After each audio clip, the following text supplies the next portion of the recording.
Good afternoon. You're listening to Gay News Radio. My name's Brandon. And I'm Colleen.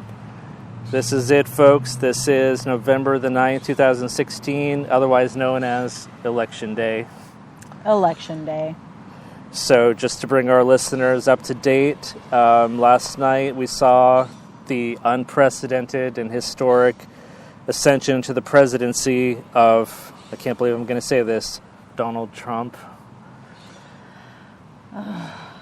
Yeah. And we're aware from having seen many tweets from our followers that many of our brothers and sisters in the LGBTQ community are having a difficult and painful day, and so that's the reason that we're still on hiatus, but we're doing a special broadcast to talk to our listeners today. Yeah, we wanted to let our listeners know that we're here. So I basically was up from about 2 p.m. yesterday until right now in front of live, CNN, like the cable networks and Twitter. So I'm going on about 24 hours, no sleep myself. How are you doing, Colleen? I was up at about 5 in the morning yesterday, and I'm basically blacked out where I live. I have no cable, no nothing. Okay. I followed the elections live from Google. Okay. So that's how I was able to keep up with what the heck was going on. I didn't go to sleep until about 3 in the morning. Oh, you got some sleep. Okay. I got about 2 hours. I have yet to get some sleep. Okay. I will in about 2 hours. I'll take a nap. So I, like the pundits and the Clinton camp and like all of the mainstream media that I saw, remember I was flipping between CNN and MSNBC and everything, all of their numbers and their predictions had Clinton with a lead. Mind you, it wouldn't have been a landslide electoral college win, but they all had a predicted win. So I wasn't expecting any different outcome. And they had the different live video feeds showing the supporters there gathering at the Clinton headquarters and at the Trump headquarters. And as more states that were shocking, battleground states started to go for Trump, and I was just laying there watching it, I was starting to get a, like, what's going on here kind of feeling. When you were looking at your ticker, was there a moment where anything crossed your mind? Like, this shouldn't be going red, or what's happening? I was looking at the ticker, and I started looking when Hillary was at 209 and Trump was at 244. That's when I was able to start taking a look and seeing what was going on. As far as anybody was really looking at it in my house, everybody was angry. And because I felt everybody else was angry, I had to be the glass is half full. I had to be the person for the house here in my home. It was hard because I knew that no matter what worrying anybody was going to do, no matter what anybody was going to look at, we all put in our votes, and at that point, it's out of our hands. Whatever happens, happens, and I was fully aware of this, and so I was just trying to do my best to keep the peace at home. What you were talking about them being angry. I mean, can you elaborate on what they were feeling at all? Because a lot of our listeners and the people on Twitter, and just to be frank, celebrities, LGBTQ celebrities and spokespeople are outraged, shocked, didn't expect the outcome. So were the people in your household kind of somewhere between shock and awe, or just straight up furious, like they felt like it was hijacked? Or they were scared. They were scared. And you know how when you get scared, you feel angry because there's nothing you can do. You're scared, so it channels out in anger. Yes. And it's like there's nothing that can be done except watch. I mean, my house is full of people who support LGBTQ community. Yes. My boyfriend is a trans man. That's right. Who is, he's on his hormone therapy right now. and it's terrifying for me to just sit back and watch as he just hopelessly worries. And all I could think of is, what can I do to help make you feel better? Yeah. One of the repeated takeaways that I saw from multiple, GNR listeners on Twitter that was pointed out by several people is that Vice President-elect at this point, Governor Pence, has taken a clear stance when it comes to gays, that he believes in shock therapy, conversion therapy or shock therapy. I saw several people saying that our new Vice President-elect believes that I should have the gay shocked out of me. So I saw a lot of people that were specifically reacting to everything that we've seen put out there in terms of the hate speech, the xenophobia, the racist demagoguery. I can't point to as many examples specifically with Trump. I think he was very careful in his words about attacking the LGBT. I don't know how he managed to blatantly attack Latinos and immigrants and women and all these other groups, but I don't remember seeing as many examples where he came after us specifically. But Pence has a record. Yeah. Pence has been a state governor. He hasn't been in private business like Trump. Exactly. I'm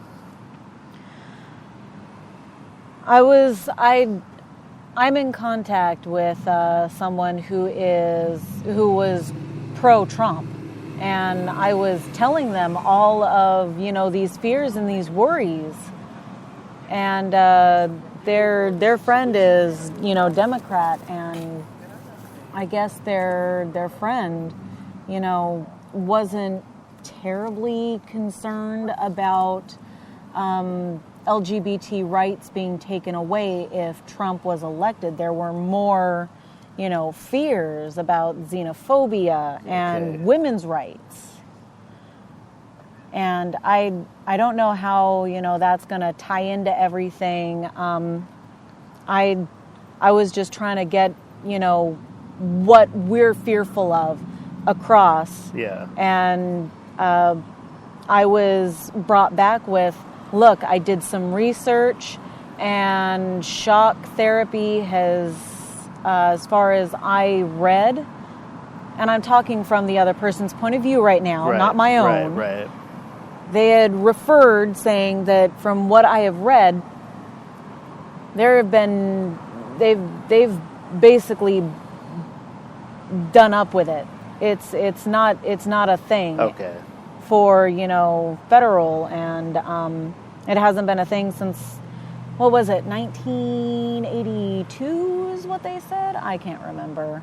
However, I also read somewhere on accounts of Pence advocating for public funding in Indiana for shock conversion therapy, which is terrifying, and he effectively defunded Planned Parenthood. Oh no! From what I had seen, but I can't actually stand behind that because I have no idea if it was just words being spouted or if it was truth. Well, I've seen a lot of tweets today from Planned Parenthood saying that they're going to hold their ground and they're not going to let this administration take them many steps backward. I want to ask you really quick. I want to ask about the alt-right, but before I get to the alt-right, I want to ask you, since it seems that we have a clear split in the numbers. I mean, yes, Clinton won in the popular vote, but it was only by about 200,000 votes. So we are literally looking at a divided nation of people that came out. So here's my takeaway. If you voted for Trump, then I basically feel that someone who voted for Trump agrees with everything that was said on the stump speeches. Everything about we're going to build a wall, we're going to make Mexico pay for. Stump?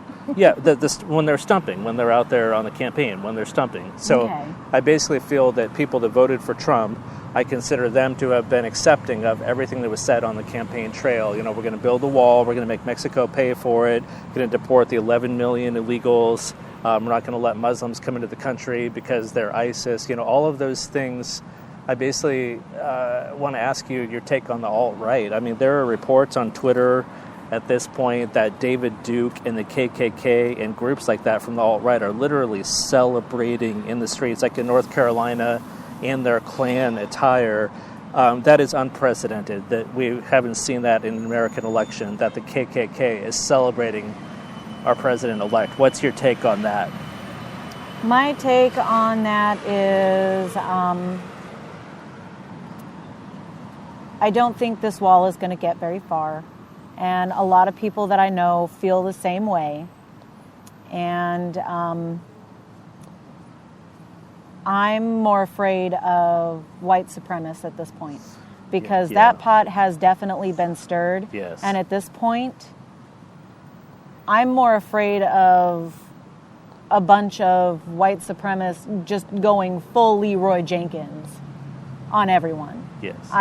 That is my fear more than Trump being in the White House, honestly. Yeah. I'm more afraid of those guys. I'm just stumped for words. I'm afraid of them. I'm terrified. Yeah, I mean, that's what I'm afraid of. We're not gonna say this name on air, but I'll describe it. So it's kind of a joke, but we're looking at a mocked up election map from last night. So it basically has us here in Oregon, California, Oregon, and Washington on the left. It says America. In the middle, it's all red, and it says dumb Blankistan, right? And then we've got dumb some Effistan. We've got some America up there. And then up there, maybe that's Boston, New England. So basically the West Coast and north of Michigan and like north of New York. Yeah. So to me, I mean, it looks like the map has been redrawn. Like, this is an insurgency, So you were a Bernie Sanders supporter, and there were a lot of Bernie bros that have been speaking today. I don't know if they're necessarily feeling this, but a lot of people have been asking the question, would he have been a more viable candidate to take on Donald Trump? Is there any point in, disenfranchised Democratic voters at this point giving that any weight or energy? I mean, it's a moot point. It didn't happen, but is that something that they're going to be scratching their heads and wondering as we go forward in history? What if Bernie competed against Trump? Would it have been a different outcome? I think a lot of people are going to be wondering that. I really do. Heck, I even wonder it because I remember a whole bunch of polls, and I know that polls are never, 100% accurate. Yeah.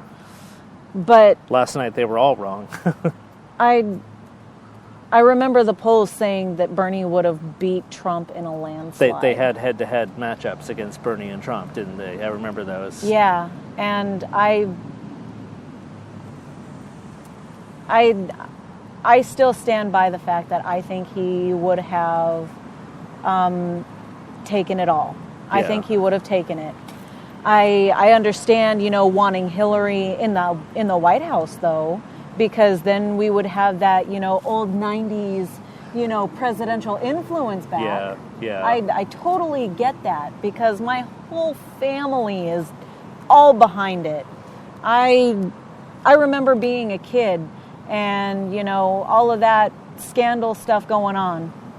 My family didn't talk a word about the scandal, just that right. Look at all the good that has happened. And, this thing is, going to take him out. Bill Clinton is commonly thought of as one of the greatest living presidents. Was a good era for America, aside from the scandals, which were a minor distraction from the good economic times. But we had some third parties. I think this will be a bigger part of the conversation, that I feel like they siphoned off vital Clinton votes. More Gary Johnson than Jill Stein, because she was so low in the polling that it's almost irrelevant. But Gary Johnson certainly pulled off some votes. And unfortunately, it looks like two major things happened last night that were unexpected. The Obama coalition, or the Obama voters, didn't come out, A, and B, these early polling numbers, as I start to analyze last night's data, women, Latinos, and blacks in surprising numbers voted for Trump. Does that make any sense? Women, blacks and Latinos in numbers that were unexpected were pro-Trump and helped push him over the edge. But there was a huge white insurgency. That was the Clinton